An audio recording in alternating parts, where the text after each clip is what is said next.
Hello, and welcome to Aspects of Japanese Studies. I'm Junko Habu, the chair of the Center for Japanese Studies, and I'm the host of today's show.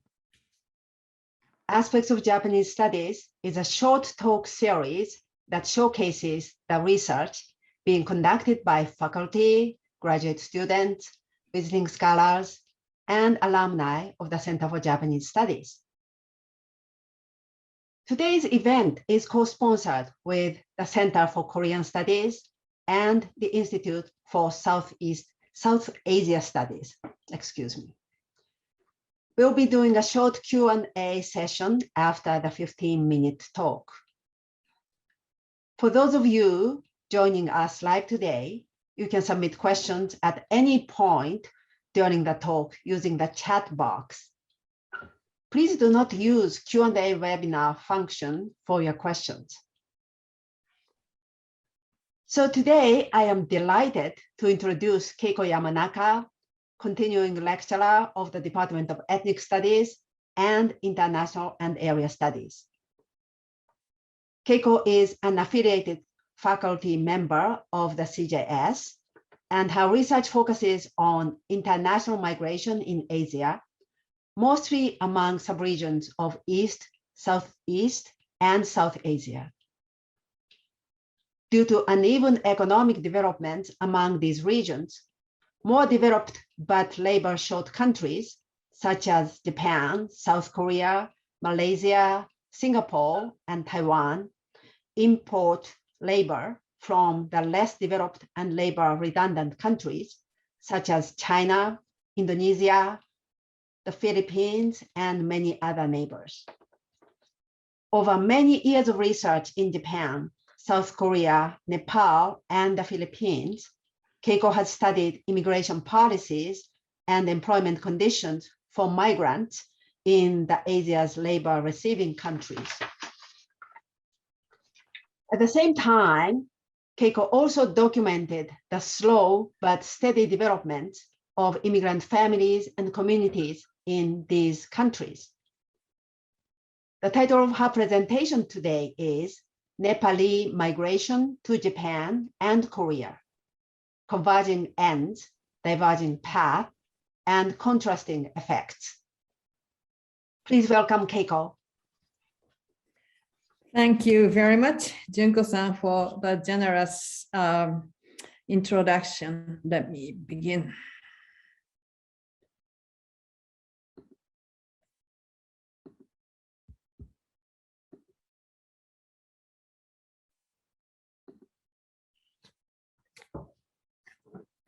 Let me start my talk with discussing history of this study.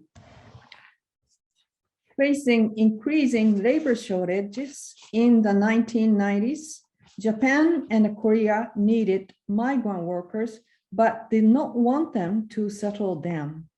So both states used a variety of side door programs through which migrants arrived as co-ethnics, industrial trainees, students, entertainers, and tourists who overstayed their visas.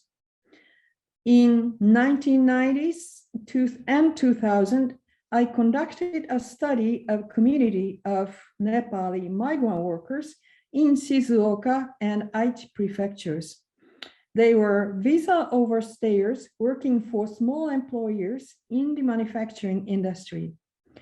Concerned about their rights, small numbers but committed members of Japanese citizens formed groups for assistance of unprotected migrants. The Nepalis were one of them. In the early 2000s, I visited Seoul to see what was happening to migrant workers in Korea. Once in Seoul, I was astounded to witness that many Korean individuals and organizations, mostly Christian churches, labor unions, and human rights organizations, provided all kinds of services in support of migrant workers.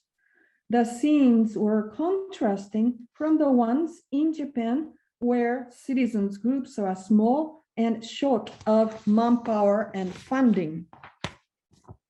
In 2004, Korea divorced from Japan by launching the Employment Permit System, EPS. In contrast, Japan continued to use side door programs, Technical Intern Training Program, TITP, being a major one that continues even today. In this study, I asked two questions.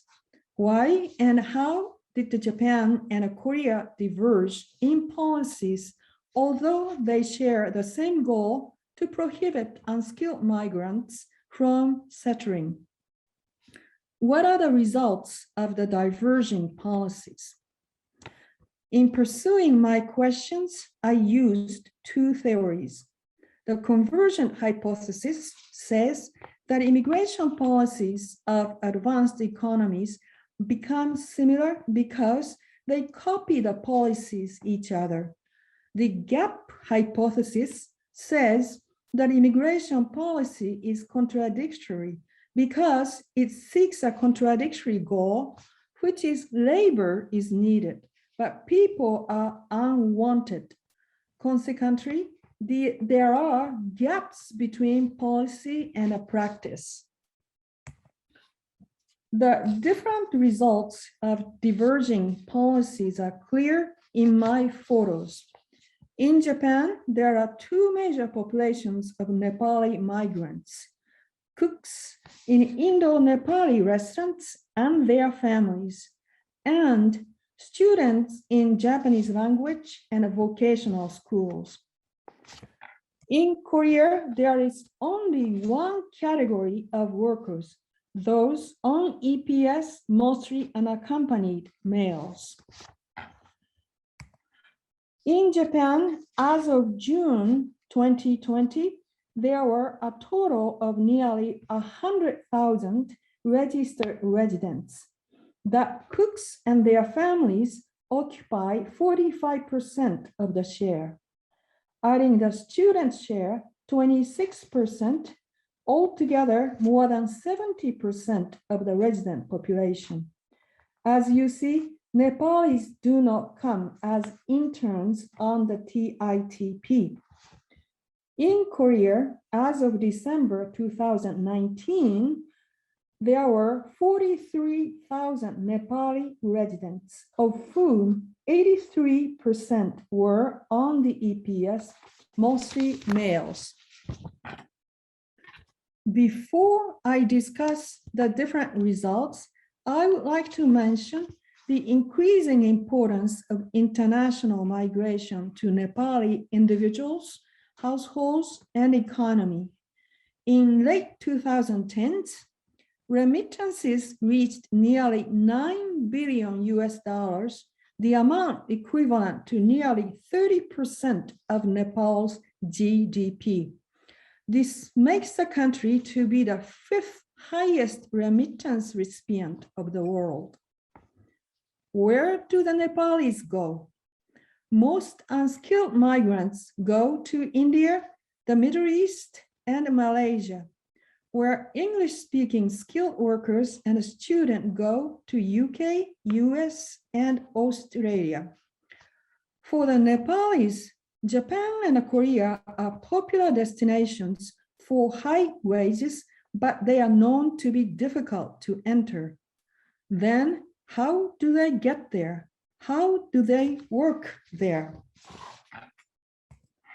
In late 1990s, Nepali cooks arrived in Japan to work in popular Indo-Nepali restaurants. They were admitted as skilled workers sponsored by their Nepali employers who recruited them in their home Western region, applied for the visas on their behalf, hired them in the restaurants, and lent them the money incurred in migration, estimated at $12,000 and more. Skilled workers are legally allowed to bring their spouses and children. The spouses are permitted to work for up to 4 hours per day, thus almost all work. The cooks can also bring their children and live with them in Japan or leave them in Nepal in care of relatives, splitting the family far apart. As more mothers leave for Japan, children are left in Nepal growing up without parents. There is a very good but heart-wrenching documentary by director Deepesh Kyal on the dilemma of a split family. Japan's lack of integration policy for long-term residents generates many programs to the immigrant families. The other large Nepali population is students in Japanese language and vocational schools. In Nepal, they enroll in Japanese language schools to learn elementary Japanese before departure. Upon course completion, the schools in Nepal send the students to the Japanese language schools in Japan. In this process, a large sum of money, about $15,000, moves from Nepal to Japan to cover admission fees, tuitions, dorms, and other costs. All are paid at once by parents of the students before departure. Arriving in Japan, students study Japanese while working legally for up to 4 hours per day, often illegally more hours, to pay back the debts and earn for the living cost. Most work in the labor short services and other industries. This is called a study and work program. 2 years later, upon graduation, most students go on to vocational schools for another 2 to 3 years. After that, many obtain jobs in Japan as skilled workers. In sum, with increasing numbers of long-term residents, including Japanese-speaking children, the Nepali community is halfway through in building a semi-permanent community. Turning to Korea, we see a very different landscape. Today, the EPS employment permit system is regarded highly successful in Korea as well as outside Korea. Currently, 16 states have an MOU with Korean Ministry of Employment and Labor, the agreement that guarantees transparency, fairness, and equality in working conditions with Korean workers. Prior to migration, applicants take a Korean language test, and if successful, they will be matched with Korean employers by the ministry for employment for up to 4 years and 10 months. A great achievement of this program is the elimination of intermediaries. That is, there are no commercial brokers that charge exorbitant recruiting fees. The wages are high as they are set according to the local standards. A major setback for the workers is no job mobility allowed, which means that they must stick to the same employers even though they turn to be abusive. As you can imagine, the EPS is hugely popular in Nepal. Young men queue up to take the Korean language test in Kathmandu, as you see in the photo. All looks good in paper about the EPS, but what about the reality? My research indicates many serious concerns begging for attention. First, the EPS workers engage in physically intensive, long-hour labor in the workplaces owned by small employers that often lack safety measures in such industries as manufacturing, construction, agriculture, and animal husbandry. The Nepali EPS workers I interviewed were relatively well educated. Some were university graduates. I call it a brain drain from Nepal. Second, my interviewees often reported abusive behaviors of their employers who yelled and screamed at them for intimidation and asked them to get the jobs done quickly. Moreover, they said the workplaces were hierarchically ordered with Koreans at the top and migrants at the bottom. And yet, changing job is difficult because migrants need a permission to leave from their employers. Most likely, migrant workers endure hardships to keep the jobs that pay good wages from $1,000 to $1,500 per month. The wages are unobtainable in Nepal. They work hard during the week, but visit a little Nepal on Sunday for Nepali food and conversation with friends. At the time of crisis, they may appeal their cases to the migrant trade union or ask for help with Nepali voluntary associations. The photo on the right shows a Nepali women's shelter supported by such organizations. Because of isolation in hospitable environments and homesickness, some migrants develop depression and mental illness and even commit suicide. It is time to conclude. My research on migration experiences of Nepali workers in Japan and Korea indicated that the unskilled immigration policies of both countries seek a contradictory goal of filling labor needs, but excluding from the nation the very people who supply the labor. Facing the contradictions, Korea established an official program by which a pool of fresh labor from developing countries come and leave every 5 years. Transparency and equality are guaranteed on paper, but in practice, migrant workers are often subject to intense labor abuse and racial hierarchy, which they endure for the sake of the high wages. I might call the EPS a pure neoliberal global labor rotation scheme. Unfazed by the contradictions, Japan continues to use side door policies for students, spouses of long-term residents, and technical interns to fill labor shortages. In the case of Nepalis examined here, the cooks arrive as skilled migrants utilizing the social networks rooted in the homeland and sent for the wives and the children.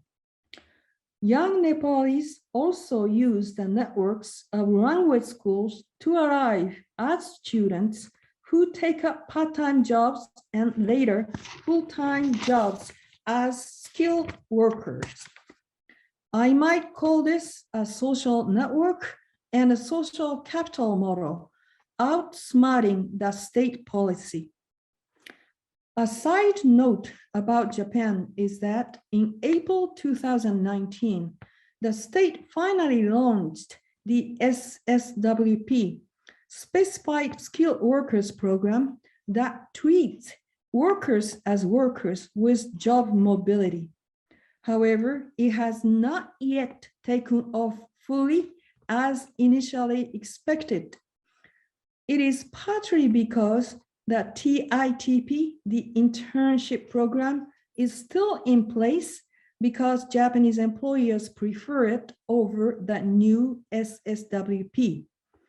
Thus, Currently, most SSWP workers are former interns on TITP. If you wish to read my report that is available online, if you wish to screen the video, Japani Children of the Migrant Village, please contact me at my email address. Thank you very much for listening.